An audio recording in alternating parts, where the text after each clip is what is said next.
Hello नमस्कार दोस्तों। तो जैसा कि अभी हम लोग देख रहे हैं, दारोगा का नोटिफिकेशन आउट कर दिया गया है। और सबसे बड़ी बात यह है कि 1 महीना का टाइम आपको दे रहा है ऑनलाइन एप्लीकेशन को फिलअप करने के लिए। और इसका अंतिम तिथि आप देख सकते हैं 26/10/2025 हो जाता है।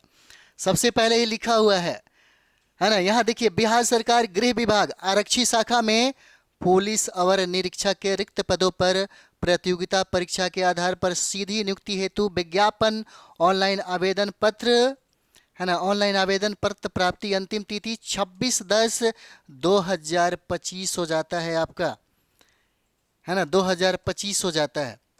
अब यहाँ पर देखिए बहुत दिन से दारोगा का तैयारी करने वाले जो परीक्षार्थी थे इंतजार कर रहे थे, कब देगा कब देगा कब देगा। और देखिए पुलिस, है ना, पुलिस सब इंस्पेक्टर का लेवल 6 पदों की संख्या भी देख लीजिए, 1799 हो जाएगा। 1799 है, 1799 है ना। देखिए एक बात आपको बताते हैं, जैसे ही वैकेंसी आया स्टूडेंट के मन में होगा कि पटना में कौन मशहूर टीचर है भाई, वहीं पे हम कंप्लीट कर लें, वहीं पे हम क्लास कर लें, है ना। मन में यही हो रहा होगा। और सच्चाई से तो आप अवगत हो जाएंगे जब 2-4 साल आपको, है ना, समय ये जाएगा। तो खैर कोई बात नहीं है, आप चीज़ों को समझते होंगे और समझने की कोशिश ज़रूर करिएगा, क्योंकि कंपटीशन को फाइट करने के लिए बिल्कुल थोड़ा सा अलग हट के काम करते हैं। ज़्यादातर सेल्फ स्टडी पे फोकस करते हैं और ज़्यादातर सही गाइडलाइन में काम करते हैं, है ना। फिर उनके लिए रिजल्ट कोई बड़ी बात नहीं होती है, ये भी आप जानते होंगे। तो यहाँ पर 1799 रिक्तियों की संख्या हो जाएगा और इन पदों पर नियुक्ति हेतु प्रतियोगिता परीक्षा आयोजित की जाएगी। इसके लिए विज्ञापन संख्या 5/2025 यहाँ जारी किया जा रहा है। ऑनलाइन आवेदन पत्र भरने की प्रक्रिया 26/9/2025 से प्रारंभ होगा। 1 महीने का टाइम दे रहा है आपको। 26/9/2025 से प्रारंभ हो रहा है और 26/10/2025 तक इसका अंतिम दिन है। अंतिम दिन हो जाएगा 26/10/2025, मतलब 1 माह का टाइम आपको मिल रहा है ना, बिहार दारोगा का फॉर्म फिलअप करने के लिए। और कुल पदों की संख्या तो आप देख ही लिए हैं, 1799 पद हो जाता है। बाकी नोटिफिकेशन में आप टेलीग्राम पे जाकर के बहुत सारा चीज़ें देख सकते हैं और आप जानते भी होंगे क्या सिलेबस है, क्या पैटर्न है, कितना हाइट है, कितना दौड़ है, ये सब कुछ आप पहले से ही जानते होंगे। फिर भी आप यहाँ पर देख लीजिए। चलिए यहाँ पर कहता है बाकी सब चीज़ें हैं जो जानना चाहिए, पढ़ना चाहिए आप सभी लोगों को, है ना। यहाँ पे है, क्योंकि हम लंबा वीडियो बनाना नहीं चाहते हैं, बस एक सूचना है जो आप तक पहुँच जाए, आपको जानकारी हो जाए, यही सबसे बड़ी बात है। जानकारी होना ज़रूरी है, लाजमी है कि आपको पता चले किसका टाइम दिया हुआ है ना। अब यहाँ पर देखिए कहता है कि आवेदन के लिए पात्रता क्या होना चाहिए। कहता है कि भारतीय नागरिक होना अनिवार्य है।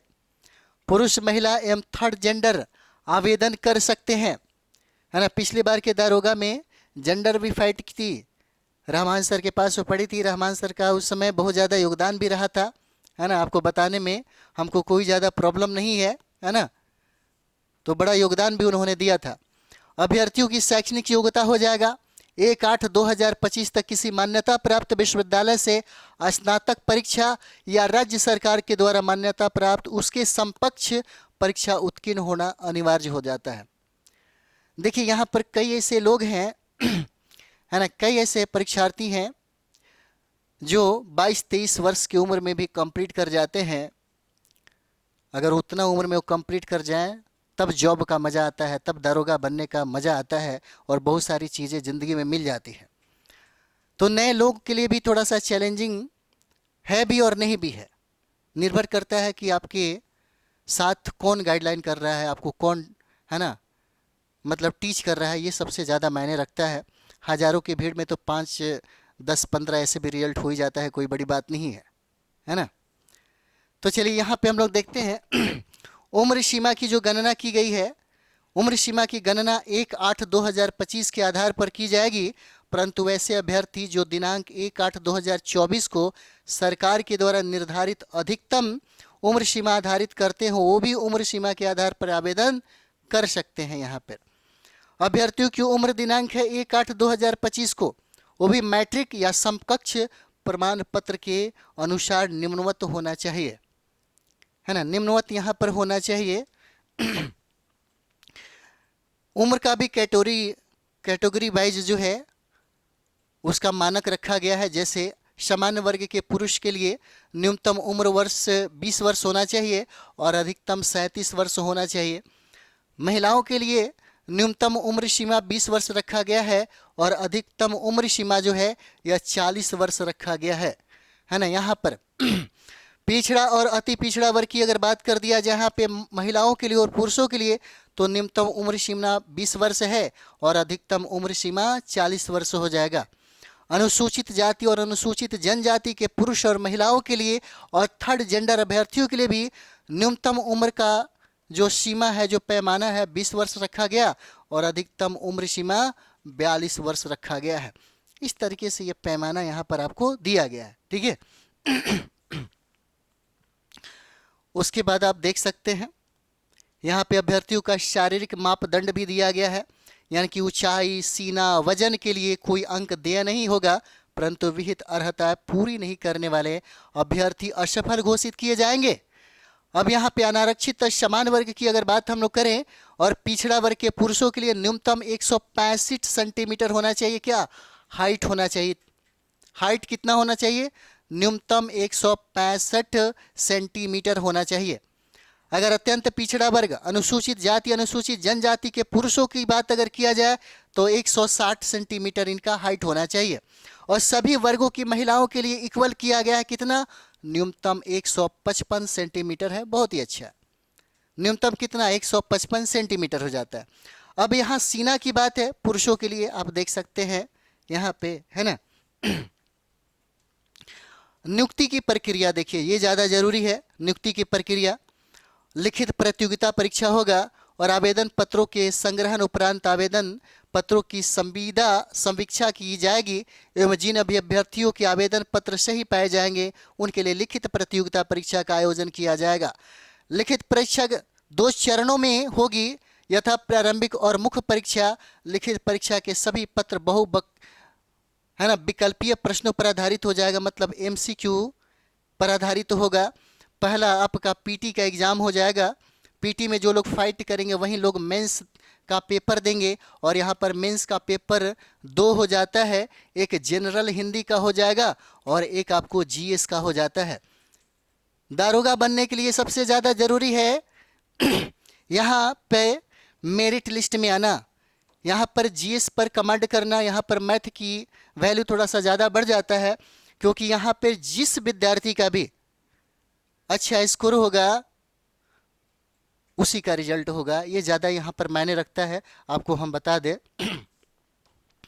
प्रथम चरण कहता है कि प्रारंभिक परीक्षा, तो प्रारंभिक परीक्षा 200 अंकों का है ना एक पत्र होगा जिसमें प्रश्नों की संख्या 100 होगी और परीक्षा की अवधि 2 घंटे का होगा, है ना। 2 घंटे का परीक्षा यह लिया जाएगा आपसे, है ना। उसके बाद आप देख सकते हैं द्वितीय चरण में जो लोग पहली PT की परीक्षा को फाइट करते हैं उन्हीं को मौका मिलता है ना मेंस लिखने का। तो मुख्य परीक्षा देखिए, प्रारंभिक परीक्षा में सफल अभ्यर्थियों को मुख्य परीक्षा में सम्मिलित होने का अवसर प्रदान किया जाएगा और मुख्य परीक्षा में 2 पत्र होंगे, है ना। 2 पत्र हो जाएंगे।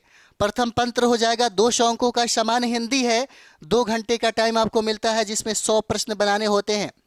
न्यूनतम अर्हता है 30% अंक प्राप्त करना अनिवार्य है, तब जाकर के आपके GS का कॉपी जो है वह चेक होगा, अन्यथा आप इसी जगह फेल हो जाइएगा।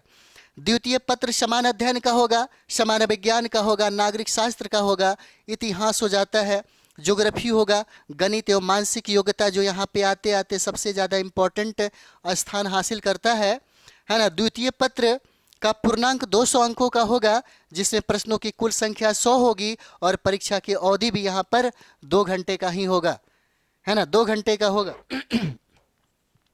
दोनों चरणों की परीक्षा में प्रत्येक गलत उत्तर के लिए 0.2 अंक काटा जाएगा और उत्तर पुस्तिका 2 प्राप्तियों में होगी यहाँ पर, जिसकी एक प्रति आयोग के पास सुरक्षित रखी जाएगी। मुख्य लिखित परीक्षा के आधार पर रिक्तियों के 6 गुना अभ्यर्थियों का चयन कोटिवार मेघानुसार शारीरिक क्षमता परीक्षा के आधार पर किया जाएगा, है ना। ये बहुत चैलेंजिंग वाली बात हो जाता है यहाँ पे। और यहाँ देखिए तृतीय चरण में कहता है कि शारीरिक योग्यता दक्षता परीक्षा, यानी कि निम्नांकित शारीरिक योग्यता दक्षता परीक्षा में अभ्यर्थियों को सफल होना अनिवार्य यहाँ पे हो जाता है ना। और उसके बाद दौड़ भी आप देख सकते हैं, सभी कोटि के पुरुषों के लिए दौड़ की बात है 1 मील यानी कि 1.6 किलोमीटर की दौड़ के लिए समय सीमा 6 मिनट 30 सेकंड का रखा गया है ना। बहुत बढ़िया। अधिक समय लेने वाले अभ्यर्थी असफल घोषित किए जाएंगे, है ना। और यहाँ पे सभी कोटि की महिलाओं के लिए अगर हम लोग बात करें तो 1 किलोमीटर की दौड़ के लिए समय सीमा 6 मिनट का रखा गया है और अधिक समय लेने वाले अभ्यर्थी असफल घोषित किए जाएंगे, यह महिलाओं के लिए है। ऊंची कूद में भी आप उसी तरह देख सकते हैं, सभी कोटि को पुरुषों के लिए न्यूनतम 4 फीट, है ना, 4 फीट से कम कूदने वाले अभ्यर्थियों को अघोषित कर दिया जाएगा, सफल घोषित कर दिया जाएगा। और सभी कोटि की महिलाओं के लिए कितना, तो यहाँ पे न्यूनतम 3 फीट रखा गया है कूद के लिए, और कम कूदने वाले अभ्यर्थियों को असफल घोषित यहाँ पर कर दिया जाएगा। लंबी कूद में आप देख सकते हैं, है ना, लंबी कूद होगा सभी कोटि के पुरुषों के लिए न्यूनतम 12 फीट कूदना है ना। 12 फीट से कम कूदने वाले असफल घोषित हो जाएंगे। सभी कोटि की महिलाओं के लिए अगर बात करें तो न्यूनतम कूद इनका है 9 फीट। 9 फीट से कम कूदने वाली जो लड़कियां हैं उनको असफल घोषित कर दिया जाएगा। और गोला फेंक हो जाता है, सभी कोटि के पुरुषों के लिए गोला फेंकना है 16 पाउंड का गोला, न्यूनतम 16 पाउंड का गोला होगा, है ना, और 16 पाउंड फेंकना होगा, यानी कि 16 फीट फेंकना होगा, 16 पाउंड का होगा। और कम फेंकने वालों को असफल घोषित कर दिया जाएगा। और यहाँ पर देखिए महिलाओं के लिए कितना दिया गया है, तो महिलाओं के लिए 12 पाउंड का गोला है और 10 फीट फेंकना है ना। यहाँ पे यही सब चीज़ें हैं जो आपको दिया गया। बाकी आप देख सकते हैं किन्नर, कोथी, हिजड़ा, ट्रांसजेंडर, थर्ड जेंडर में आते हैं, उन लोगों के लिए भी यहाँ पर निर्धारित चीज़ें है ना, निर्धारित दिया गया है। इसलिए एकदम लग जाइए, बहुत बढ़िया तरीके से लग जाइए। जैसे यहाँ पर आप देख सकते हैं आरक्षण कोटि कुल पदों की संख्या महिलाओं के लिए क्षैतिज रूप से पता ही होगा 35% आरक्षित रखा गया है इनके लिए, 35% है। जैसे में अनुसूचित जाति के लिए कुल पदों की संख्या 210 होगा, जिसमें महिलाओं के लिए 74 पद जो है यह सुरक्षित है। अनुसूचित जनजाति के लिए 15 है, लेकिन यहाँ पे 5 सीटें इनके लिए 35% में आरक्षित है। अत्यंत पिछड़ा वर्ग के लिए 273 है, जिसमें 98 सीटें इन लोगों के लिए आरक्षित है। पिछड़े वर्गों की महिलाओं की अगर बात करें तो 42 सीटें हैं, जिसमें कुछ भी नहीं है। और अनारक्षित अगर बात की जाए तो 800 कितना 50 होगा, जिसमें 298 कितना हो जाएगा भाई, महिलाओं के क्षैतिज रूप से आरक्षित रखी गई है। और आर्थिक रूप से कमजोर वर्ग के लिए 180 सीट है, जिसमें 63 आरक्षित है। और ट्रांसजेंडर के लिए 7 है ना। महिलाओं इतना ये तो नहीं आया जा सकता, ठीक है। और इस तरह से योग हो जाता है 1799, लेकिन यहाँ पे आरक्षित सीटों की संख्या 614 हो जाता है 35% में, है ना। चलिए, तो ये सब चीज़ें हैं। आरक्षण आपको उन्हीं लोगों को दिया जाएगा जो बिहार के निवासी हैं, है ना, उन्हीं लोगों को दिया जाएगा जो बिहार के निवासी हो जाते हैं। बाकी सब चीज़ें आप एक बार, है ना, ध्यान दे करके पढ़ सकते हैं, कोई दिक्कत नहीं है। क्योंकि आपको एग्ज़ाम देना है तो मुझे लगता है कि आपको पढ़ लेना चाहिए, क्योंकि पढ़े रहेंगे तो हो सकता है इसके संदर्भ में भी कभी कभी एक सवाल पूछ दिया जाता है ना। जब पूछ देगा तो ये नहीं सोचिएगा कि अरे हम तो पढ़े ही नहीं थे, पढ़े रहते तो हमसे बन जाता। कभी कभी सवाल पूछ दिया जाता है ना। ये सारा चीज़ें हैं, एक बार पढ़ने में कोई दिक्कत नहीं है। आप चाहें तो इसको एक बार पढ़ लीजिएगा, अच्छा रहेगा, है ना। यहाँ पे अब ये है कि बहुत ध्यान से, क्योंकि देखिए दारोगा के लिए बहुत सारे जो लोग हैं, नए विद्यार्थी भी हैं, पुराने विद्यार्थी भी हैं। और इसके पहले दारोगा का जो रिजल्ट आया था, जिसमें लोग फिजिकल तक पहुँचे और वहाँ से छट करके यहाँ पर आ गए, वो लोग भी बहुत मजबूत तरीके से तैयारी में लगे होंगे। क्योंकि हमारे पास भी था, आपको हम बता दें थोड़ी सी बातें, क्योंकि हमारे यहाँ 18 विद्यार्थी ही पढ़ रहे थे, आपको बता देते हैं, है ना। 18 विद्यार्थी ही पढ़ रहे थे और 18 विद्यार्थी में, है ना, 12 विद्यार्थी हमारे यहाँ से मेंस दिया था, है ना, 12 विद्यार्थी। आप देख सकते हैं फेलियरों की संख्या भी हम बता देते हैं, है ना। फेलियरों की संख्या यहाँ पर 6 था, हम 6 लोग यहाँ हमारे यहाँ से फेल कर गए। कोई कोचिंग वाला बता नहीं सकता है ना। बड़े बड़े इंस्टीट्यूट अगर पूछिएगा तो हज़ारों में होगा, हमने इतना दिया था, ठीक है। तो अब बस ये कोशिश करना होगा, एक तीर से दो निशाना वाला साधना होगा। क्योंकि आपको ये बात समझना होगा कि जब हम दारोगा की तैयारी करते हैं तो पहले ही दिमाग में ये होना चाहिए कि हमारा मेंस यानी कि पीटी में इस तरह से हम तैयारी करें कि हमारा मेंस का भी तैयारी हो सके और बहुत बेहतर तरीके से। क्योंकि जब हम पीटी को बेहतर तरीके से करते हैं तो यहाँ पर मेंस में हमको मैथ और रीजनिंग ही करना होता है। मैथ और मैथ में 20 से 25 प्रश्न जो पूछे जाते हैं उसी पे हमको सबसे ज़्यादा फोकस करना होता है, इतना याद रखिएगा।